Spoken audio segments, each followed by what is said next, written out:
नमस्कार, आपण पाहताय लोकराज्य न्यूज 24। पाहुयात महत्त्वाची बातमी।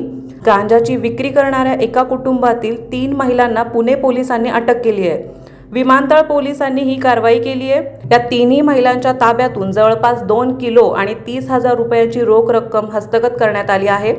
सोनाबाई पवार, सुवर्णा पवार आणि शालन कांतीलाल जाधव अशी अटक करण्यात आलेल्या या तिन्ही महिलांचे नावे आहेत। विमानतळ पोलीस स्टेशनचे प्रभारी पोलीस उपनिरीक्षक नितीन राठोड यांना मिळालेल्या गोपनीय माहितीवरून ही कारवाई करण्यात आली आहे।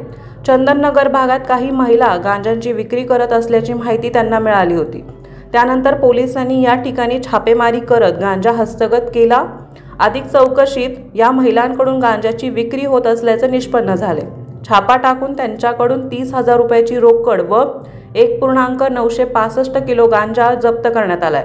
या संदर्भात विमानतळ पोलीस ठाण्यात गुन्हा दाखल करण्यात आला असून पुढील तपास पोलीस उपनिरीक्षक चेतन भोसले करत आहेत।